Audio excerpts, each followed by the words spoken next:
Naya majambo y'Imana nagomba ndabasabe mu nkurikirane gatonya uko n'amajambo maremare ariko ngomba ndayavuge mu mwanya muto bitewe n'impamvu z'umwanya. Mu mutima muri iyi myaka Imana yankanguye cyane kugira ngo mvugane n'ishengero bamenye aho tugeze.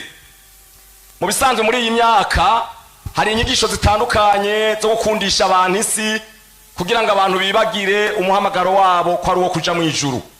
Izo nyigisho zirakaze cyane aho abantu bariko baribagira n'ihangiro bari barihaye ryo kuja mu ijuru. Byari bikwiye nk'abakozi twe ko dukangurira ishengero kumenya ko igihe cyagiriye. Hari ubutumwa budakundwa n'abantu benshi ariko kandi n'ubutumwa gukuri. Abantu barakeneye kumenya tuvuye he, tugeze he, tujahe. Aya majambo tumaze gusoma hano nagomba tuvugane kuri iri dini rimwe riza ryaramaze kugira indinganizo yaryo ligiye gutangura. Mu bisanzwe ejo nacishijemo ariko navuga ubutumwa mvuga yuko hari abagwanya bariko baragerageza kurondera zo isi bayihe iyindi ndinganizo ico bita nouvelle ordre. Abo rero n'abasataniste benshi cyane bari mu mashira hamwe gwihishwa les secretaires amanuze amasosiyete secrète. Abo rero ni migwi myinshi cyane bavuga yuko yo bari migwi irenga ibihumbi 10. Ni migwi yose ifise ihangiro rimwe kugwanya Kristo n'abamusenga. Iyo migwi ihurikiyemo abantu bakomeye cyane ku isi, abatunzi bakomeye cyane ku isi, abategetsi batwara bijya bihugu vya rutura cyo kimwe n'abantu bafise ubuhinga bukomeye cyane aribo bashiraho ibi bintu mubona by'ubuhinga bwa none ku rwego rugezeho. N'amashira hamwe adasanzwe agerageza kugira ngo isi bayihe iyindi ndinganizo. Bagomba yuko muri kazoza isi zobitwagwa n'umuntu umwe. Aho rero ivyo biraremvye cyane sinza kujayo kuko nta mwanya mfise. Ubundi bwobwo iyi ndinganizo yuko intwaro isi zotwagwa n'umuntu umwe nayo nyene isa niyamaze gushigwaho. Kuko mu bisanzwe hagiye kuba intwaro aho isi yose izobitwagwa n'umuntu umwe kandi uwo si uwundi ni Antikristo. Azokorera ku bintu bitatu binini binini. Cyambere politike yose azoba ari imwe ku isi yose kandi ivyo byaramaze gutunganywa aho sinjayo. Hanyuma kandi n'ubutunzi buzoba butunganijwe kumwe ku isi yose n'ivyo nyene ndinganizo yavyo yaraheze. Hanyuma kandi ku isi yose dini rizoba rimwe. Niyo ntumbero mbene mfise twagomba tuvugane ko uyu Paulo yabwiye abatesalonike bari bafise inyigisho zibabwira ko Yesu agarutse. Mbere no kurima bo bari barabihevye kugezaho abantu basamara bibaza bati Yesu agomba aze ubwo nyene. Ariko Paulo acarabwira ati mbere wamengo agomba cyagaruka kumwe abamarayika bababwira ngo ukumumubonye agiye niko azogaruka. Murabizi yuko ico twiteze uyu munsi ni iduzwa ry'ishengero. Twiteze iduzwa ry'ishengero. Iryo duzwa ry'ishengero naryo Yesu ntazokandagiza amaguru ngaha ku isi. Oya, Bibiliya ivuga ko azohagarara mu kirere ishengero tukamusangaho. Aha rero aba batesalonike bobo baza bari barindire nkaho Yesu agomba garuke kuko Yesu azogarukana n'ishengero tumaze imyaka ndwi ngaha njayo bitewe n'umwanya. Niho rero azocakandagiza amaguru ku musozi Yarayono tugarukanye. Bo rero nivyo bari biteguriye ariko kandi ntihari bwagere. Nico gituma Paulo yaciye ababwira ati imbere yuko agaruka hazobanza kubaho guhishurwa k'uyu mugararizi. Uyu rero nkuko namaze kubibabwira indinganizo iraremvye. Biraboneka yuko agiye gutwara isi yose kandi isi yose azoyitwara nk'ishengero twamaze kuva ngaha. Nico gituma ishengero mwari mukwiye kwitegura ntagira abantu babifata bito kuko indinganizo y'ingene isi zotwagwa yaraheze. Nagomba gusa tuvugane kuri iri dini rimwe. Twasomye hajya mu vyahishuro Yohana igice ca 17. Kino gice kiratwereka neza ibijanye n'iri dini rimwe.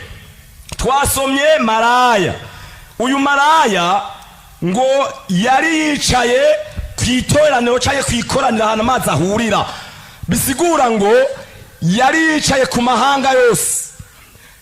Twabandanije kubona ngo yari yicaye ku gikoko gisa n'agahama ngo cuzuye amazina y'amarogotano gifise imitwe ndwi n'amahembe 10. Ngoma nababwire iyi ndinganizo y'idini rimwe ariyo ngaho igereranywa na maraya yari yicaye kuri kino gikoko. Iki gikoko nacyo uriko uragikurikirana uza gusanga ari intwaro ngira ngo igiye kuza y'abaroma, kuko intwaro y'abaroma yarigeze kuba ihari. Aha vyonjana hari kure cyane muri Daniyeli, ingene isi yagiye itwagwa kugeza aho hashikiriwe Uburoma buratwara isi yose. Na Yesu igihe yavuka yasanze hatwara abaroma isi yose aho yagera ico gihe.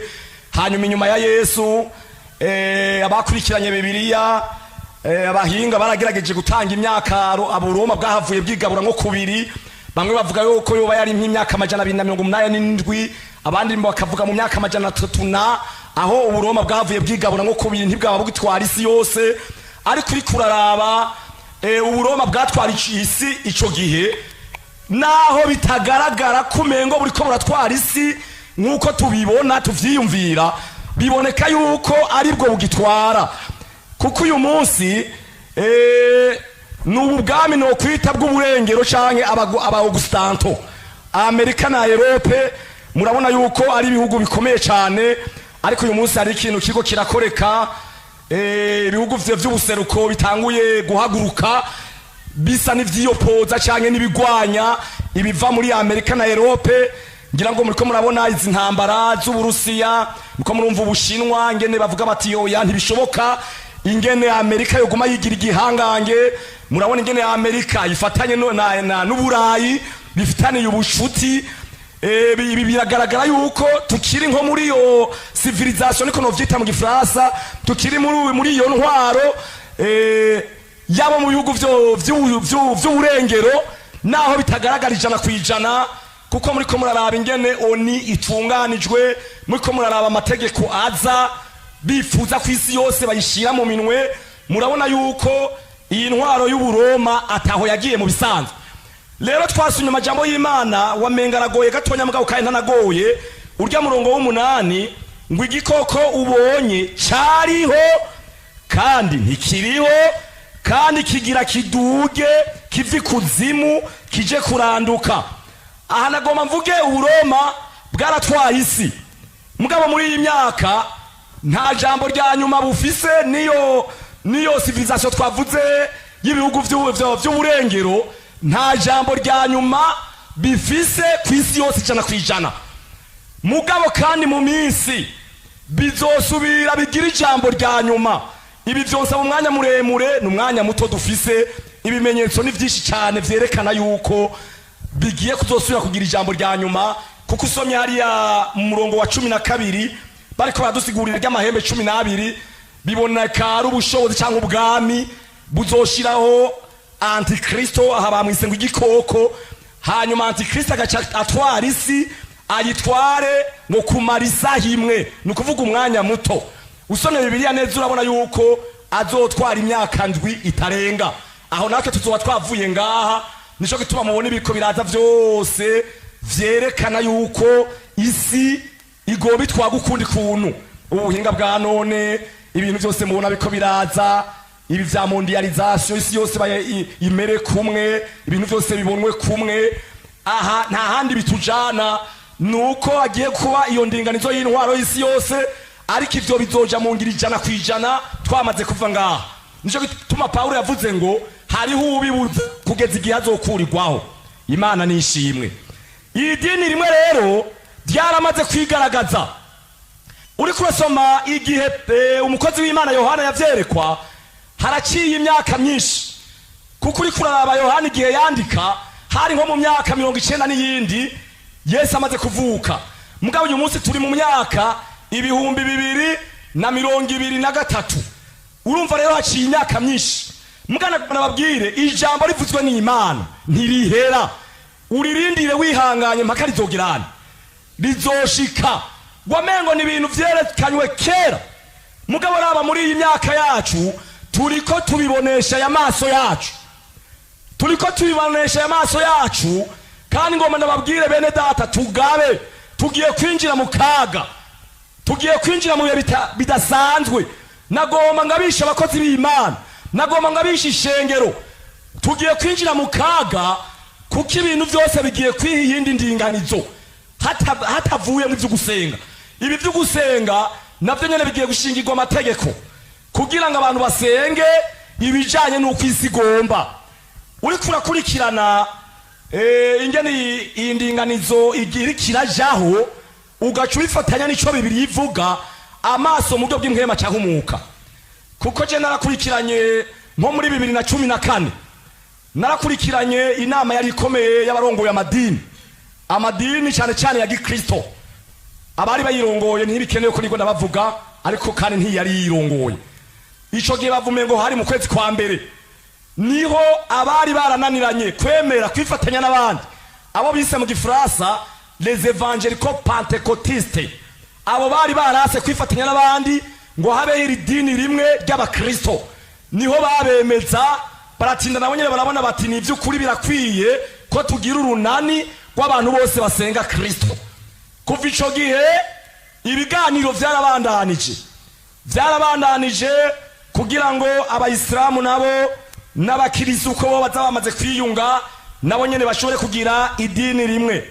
Kuko nko mu kwezi kw'icenda itariki 30 muri 2014 aho naho nyene harabayeho imbono y'abakristo baza baramaze kwiyegeranya bati ivyo nivyo vyose vyari bikwiye yuko habaho urunani hagati y'abakristo hamwe n'abayisilamu. 2008 z'ukwezi kwa 11 2014 vyaragaragaye aho umuntu umwe ntiriwe ndavuga izina yaciye abona ko ari ngombwa arongoye idini kanaka yuko yogerageza kugira ngo ubumwe cyangwa ubucuti bwiyumviriwe muri iyi myaka namaze kubabwira, bambe muri aya mezi namaze kubabwira mu kwezi kw'icenda bwokomera kugira ngo abayisilamu abamizurima hamwe n'abakristo bashobore nabo nyene guhurira hamwe basenge ibintu babibone kumwe. Muca mwumva ibintu bitera bija, abemera Yesu n'abatamwemera bashobore gusenga kumwe. Ibintu rero ntivyahagarakiye ngaho, murumva ko biri ku murindi ukomeye. Mu matariki nka 2 zishira 4 z'ukwezi kw'icumi harabaye inama ikomeye y'urwo runani rw'abayisilamu hamwe n'abakristo.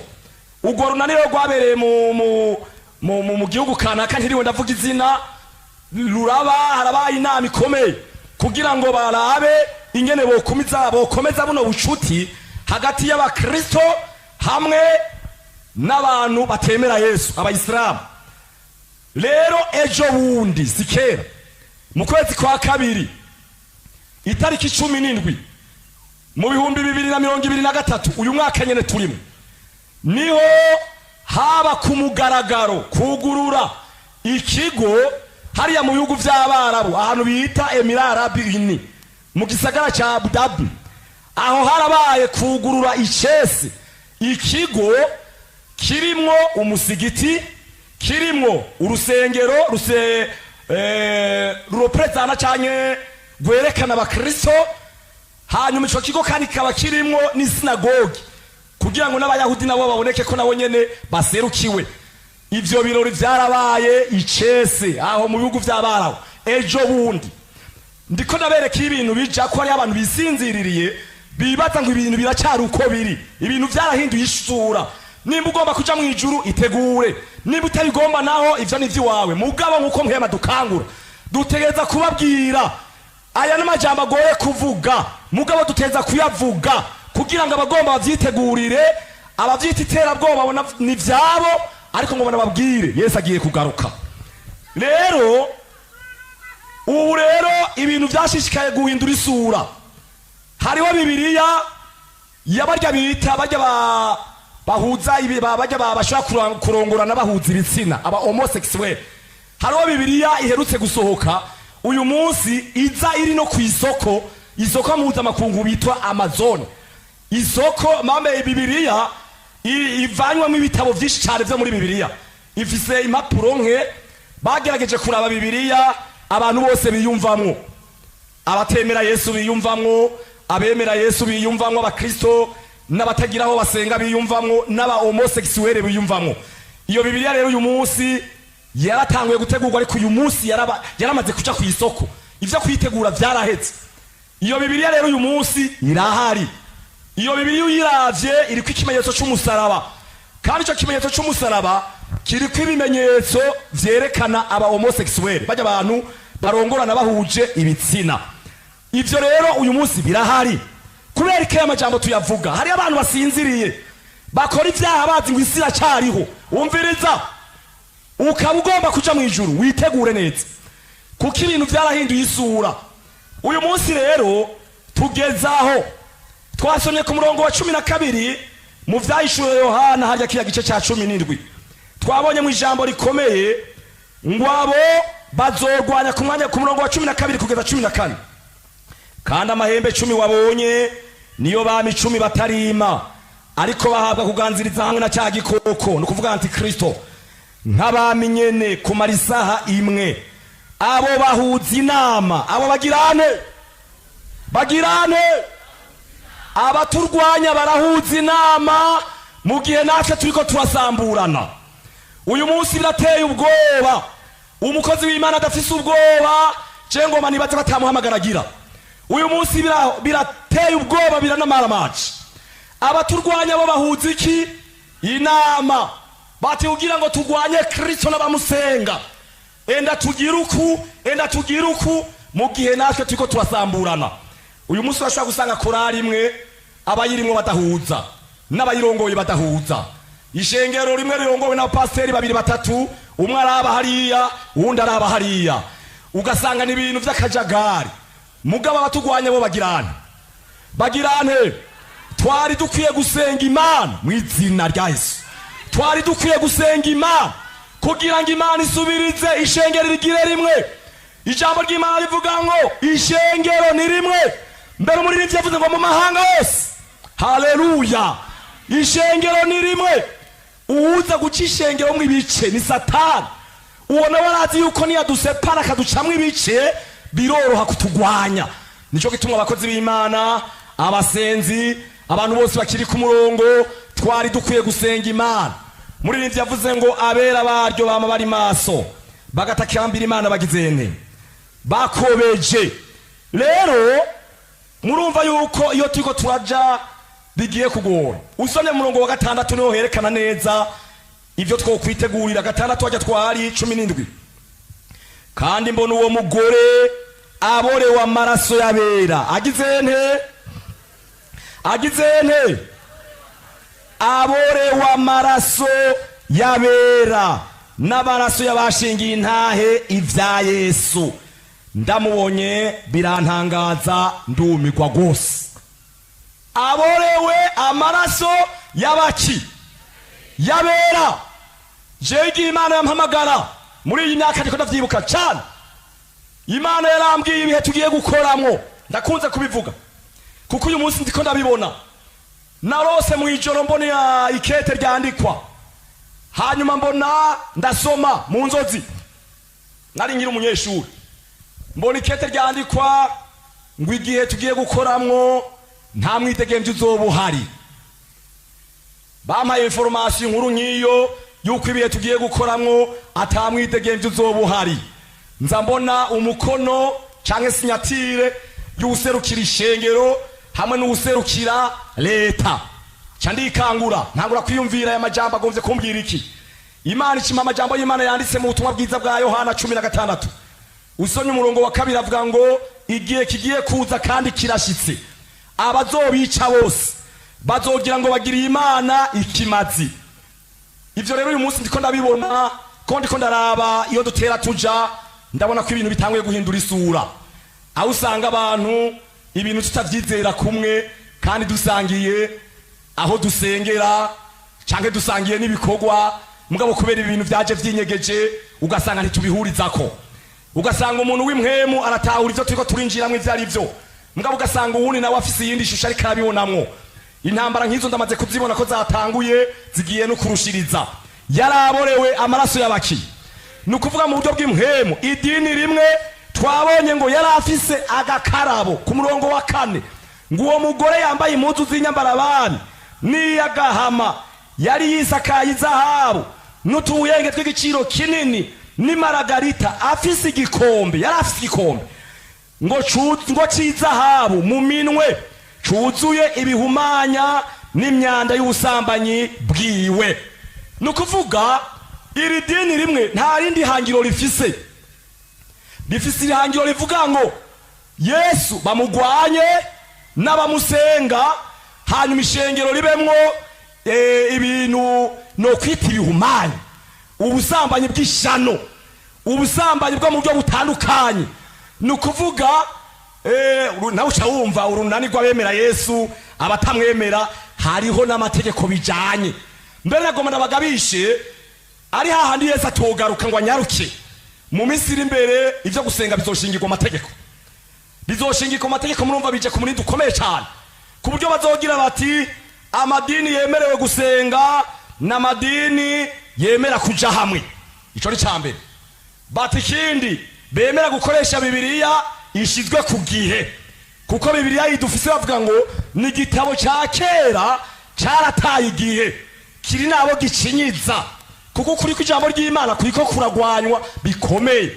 Ikibabaje bamwe biyita abiza amashuri bakiriye Yesu igice, usanga mwengo nivyo ntawo mengo Bibiliya yahaciye imyaka myinshi yaranditswe, vyari bikwiye ko tuyisubiza ku gihe. Abo rero bariho baranagwiriye, bifuza yuko Bibiliya yohinduka ikaja ku gihe, ariko mwibuke ko ijambo ry'Imana rivuga ngo ijambo ry'Imana ntizohinduka, ibindi byose bizohinduka, ryo rizoguma ijambo ry'iki. Wewe bikakunanira ni uhinduka, kandi umucamanza akomeye ni Bibiliya, ariko urabona yuko igiye kubangamirwa bikomeye. Ejo bundi muzobona bavuga bati Bibiliya zose zirahagaritswe, ubu wagiye gukogura Bibiliya iri ku gihe, igezweho, atabiteranya, atabikuramwo. Bibiliya itari mu iterabwoba, itavuga umuriro, ivuga ko Imana ari rukundo, ivuga ko Imana abantu bose ibabona kumwe. Aho rero ivyo muvyitegurire, nimba Yesu atanyarutse mwitegura ingene mugiye guhagarara. Cari kiborewe, uyu mugore yaraborewe amaraso yabera, abantu benshi bagiye kugwa. Ikigira kabiri, no gupfa bazopfa mu buryo bw'umuhiri. Muvyitegurire kuko Yesu yabivuze bitaraba. Byari bikwiye ko tubimenya, umuntu akumva neza ati ndahagaze mu kuri, naho goba urupfu nta ngorane. Nagomba rero kubera impamvu z'umwanya, mbega none ko bije mu murinda ukomeye, kandi bije atari bisubira inyuma. Sibisubira inyuma, mviriza nakubwira, sibisubira inyuma, biri mu gihe cyavyo. Twabisomye ku murongo wa 17, kiya gice cya 17. Kuko Imana yashize mu mitima yabo. Ninde yabishize mu mitima yabo? Imana.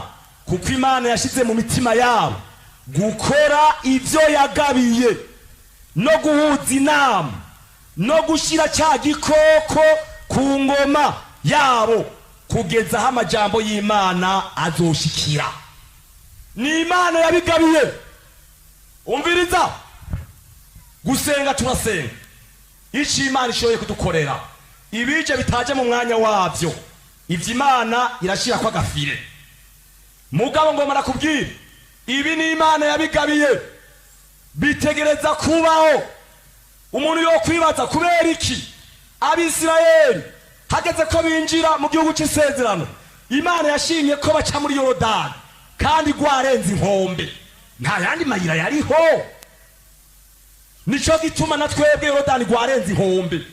Vyadusaba nk'abakozi b'Imana dutegura ishengero, kurya Yosuwa yateguje ishengero. Haleluya! Duteguze ishengero, mwabakozi b'Imana mwe, umviriza, duteguze ishengero, turibwira ukuri, bitegure neza gukandagira muri Yorodani. Niyo nzira duteza gucamwo, ariko Imana ishimwe, Yesu ari kumwe natwe. Bidusaba ko duteguze ishengero, abasenzi musenge, Imana itange kurinduka. Haleluya! Musenge Imana itange kurinduka, naho koba gupfa dupfe, nakara umuntu yopfuye. Haleluya! Haleluya! Haleluya! Haleluya! Abasenzi mwitegure, abakozi b'Imana mwitegure, ibihe biragiriye. Nagerageje gutoratoranya twokora iki. Reka tunyarutse dusome mu ijambo ry'Imana, ibyahishwe Yohana 12, dusome umurongo wa 11 tunyarutsa. 12 turasoma umurongo wa 11. kugira ngo muvyumve neza reka mbere mpere ku murongo w'icenda.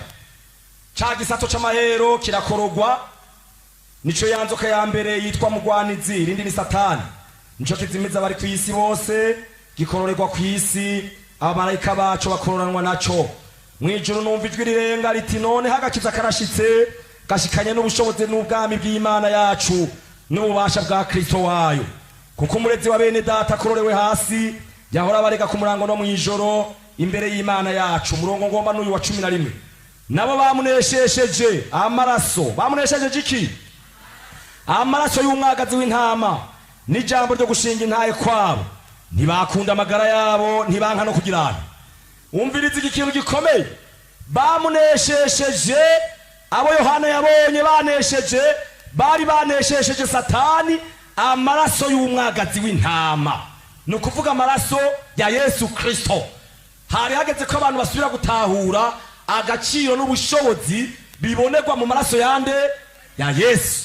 Ikindi ntibakunda amagara yabo, ntibanka no gupfa.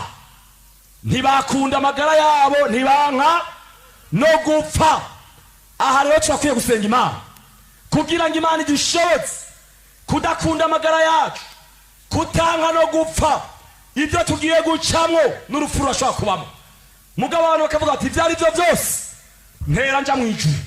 Iki naco gishoboka iyo umuntu yashoboye kubatizwa muri mpwemu yera. Imana idushoboze. Ikigira kabiri Abaheburayo 12 tunyarutse. Abaheburayo 12 dusome ijambo ry'Imana. Abaheburayo 12 dusome urya murongo wa mbere kugeza ku murongo wa kabiri avuga ngo nuko natwe iko dukikijwe n'igifungu cy'ivyabo na kingana gityo twiyambura ibituremera byose n'icyaha gikunda kutwizingira ko vuba dusiganirwa ivyo twashizwe imbere twihanganye. Umurongo wa kabiri rero dutumbereye Yesu wenyene. Dutumbereye nde? Dutumbereye Yesu wenyene.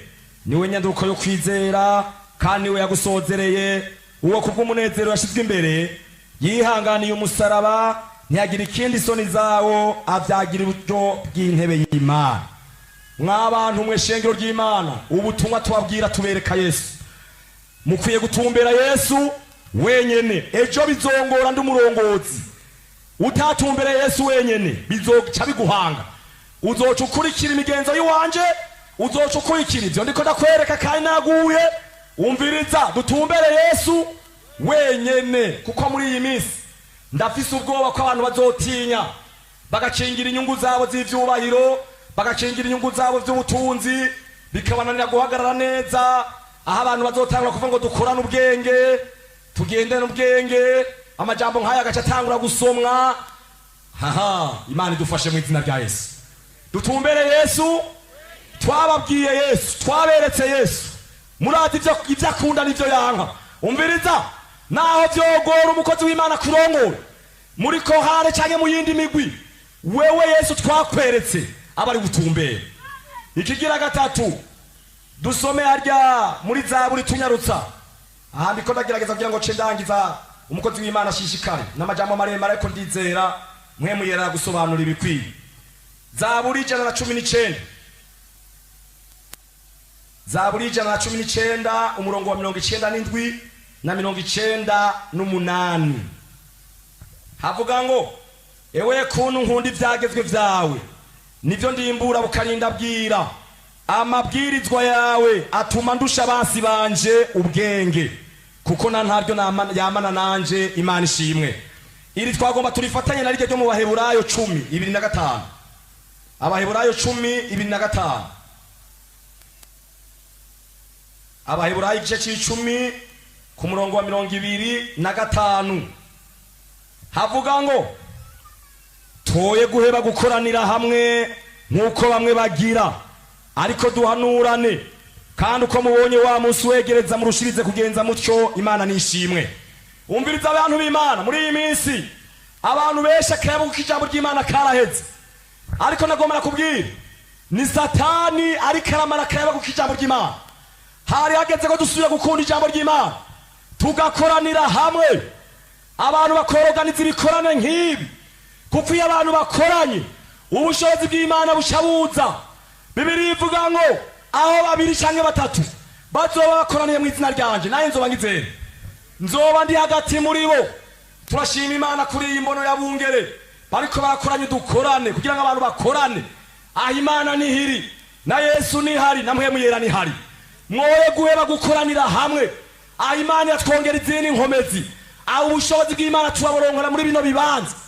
Yemwe mw'abantu mutanguye guheba gukoranira hamwe n'abandi, ni Satani ariko arababuza. Birakwiye ko musubira gusenga Imana, mugakunda amakoraniro yabera, mugakunda amajambo y'Imana. Abazi gusoma Bibiliya mukayisoma. Umviriza, mu minsi itari myinshi iri jambo ry'Imana bagiye kurifuta. Mugabo n'iryaba riri muri wewe ntawe uzorifuta. Ijambo ry'Imana mu minsi itari myinshi rigiye gufutwa. Hari hageze ko twegera ijambo ry'Imana, hari hageze ko turisoma, hari hageze ko dufata imyanya yavyo kugira ngo ijambo ry'Imana ritubemwo, bizoturongora, bizotubwira ibikwiye, bizoduha ubwenge. Abadayimoni ntituzobatinya kubera tuzoba turi mu ijambo ry'Imana. Icanyuma nohereza ko Daniyeli 9:3. Daniyeli 9:3. Ivyerekana yuko aje birihuta kuboneka, kandi tugira duhabwe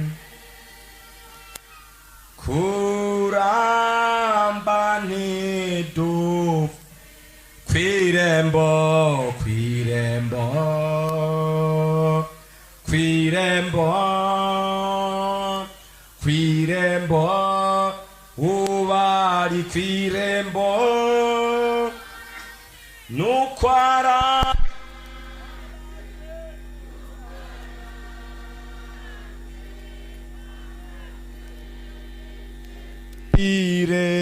irembo.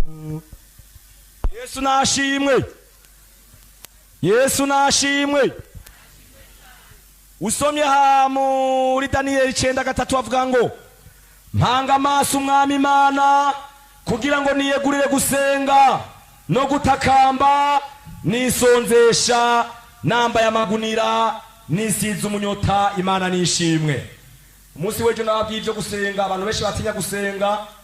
Ngoma nakubwire Daniyeli yavuze ngo abagize ubwenge bazogirana, bazobitahura. Shengero ry'Imana, Imana idushoboze gusenga, tuvyiyegurire.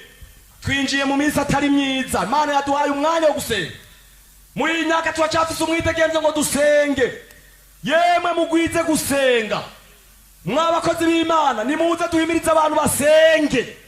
Daniyeli igihe bamutamugobo gw'intambwe yarasanzwe asenga. Bibiliya ivuga ngo akomeza gusenga gatatu nkuko yarasanzwe abigenza. Yarasanzwe asenga. Ibi biriko biraza nuzosenga kubera bishitse.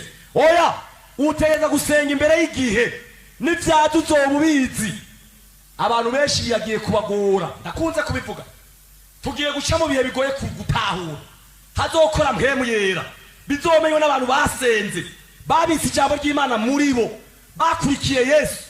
Ibi bigiye kugorana ku bantu bicaye mu ishengero bakanga kwegera neza Imana. Umviriza Imana tuvyure dusenge. Imana tuhe ibihe twisonzeshe. Imbere haragoye. Abatariko barasenga ejo Yorodani rubatwara.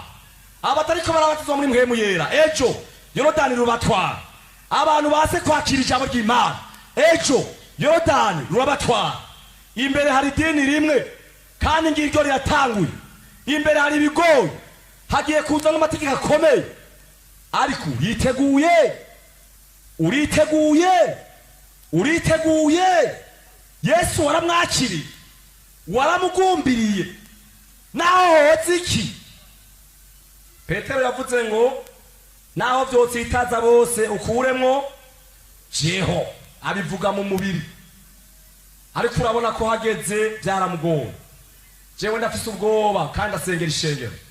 Nizere ko n'abakozi b'Imana basengera ishengero. Ndafise ubwoba ko abantu batanguye bashobora kunanirwa. Muri iki gihe turiko turasiguza ijambo ry'Imana ubwenge bw'iwacu, mpemu yera twamukuyemo. Muri iki gihe umwanya muremure dufise n'umwitwarariko w'amaterambere, mpemu yera turamukuyemo. ariko iterambere ryari ryiza, ariko mpemu yera abe hagati. Teologi zari nziza, mpemu yera abe hagati. Mpemu yera niwe yatanguye ishengero, niwe ariko arirongora. Yarakwiye gusubira kuronka umwanya. Abaririmbyi bagaha umwanya mpemu yera, abakozi b'Imana bagaha umwanya mpemu yera, abasenzi bagaha umwanya mpemu yera, kuko niwe ariko arategura ishengero. Niwe azibira imbere, niwe azi ingene yodutambutsa, niwe azi ingene yoduhagurutsa, niwe azi ingene yoduterura, niwe azi ibikwiye. Imana idufashe twitegure guhangana n'ibihe, ariko kandi duciye bugufi. Yesu abahezagire. Unama dusenga Imana mu izina rya Yesu. Mana turagushimiye ububasha bwawe, turashimye amajambo meza uriko uradutegura. Uragomba ko abantu batazokubirwa giturumbuka. Aya majambo ndayasengeye mu izina rya Yesu Kristo. Mpemu yera nayaherekeze, nagira ububasha. Haleluya! Ububasha abantu batahure, bamenye ibiriko biraza mu izina rya Yesu. Izi mpemu mbi ziko zirabuza abantu gutahura, ibisigo biriko birabuza abantu gutahura, turabifashe mpiri katika jina la Yesu. Abantu imitima yabo niyuguruke, amaso y'impemu nabone, abantu mpemu yera nabagendere. Haleluya! Mpemu yera agendera abakozi, mpemu yera agendera ishengero, mpemu yera agendera abasenzi. Tumenye ibi bihe vyari vyo n'ingene twobigendamwo. Uradutabara, uratuja imbere. Ibisigaye turasengera umukozi ari inyuma, umuhezagire natwe turaja guhezagirwa mu izina rya Yesu.